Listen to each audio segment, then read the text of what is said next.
the president stand for good 1 hour. He never even drink water until after he finished. So, this budget really showed that the president tried to manage the situation of the country, because you can see there is no money in the country. We are all borrowing.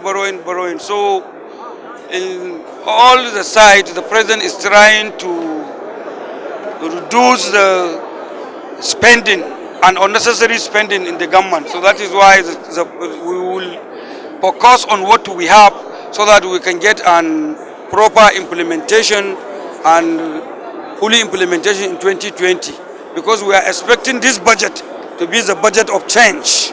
These figures, 2.45 trillion naira on debt servicing, representing 23.4%, may have stirred the apprehension expressed by Mohammed Gudaji Kazaure, a representative of Kazare Roni Gigwai constituency of Jigawa State, during last week's budget presentation. Indeed, 2.45 trillion naira into debt servicing is more than 2.14 trillion naira of capital expenditure. According to the government, it has not met its debt obligations.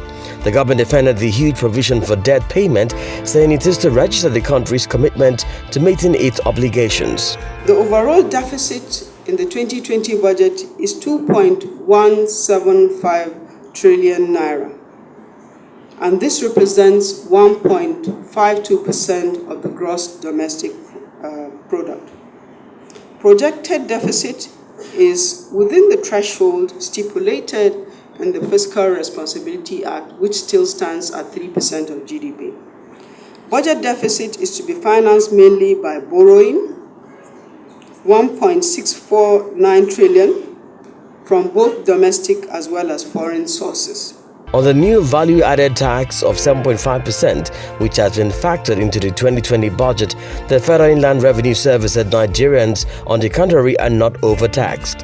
When we go to our brothers in Ghana, Gambia, Ivory Coast, and even by extension, Dubai, South Africa, United Kingdom, we pay VAT.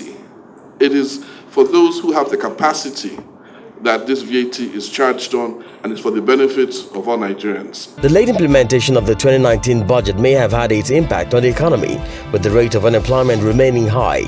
Nigeria has a population of over 200 million persons by projection, and unemployment rate stood at 23.1% of the workforce in the third quarter, up from 18.1% a year earlier.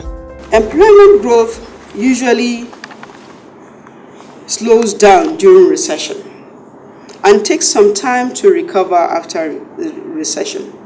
Therefore, it's not surprising that the National Bureau of Statistics data shows that unemployment and underemployment remain high in Nigeria at 23.1% and 20.1% respectively as at the third quarter of 2018. The administration of President Muhammadu Buhari certainly will have more to chew if the set assumptions underperformed. According to President Buhari, perhaps the timely passage of the budget may salvage more Nigerians falling below the poverty line. Roots TV Nigeria.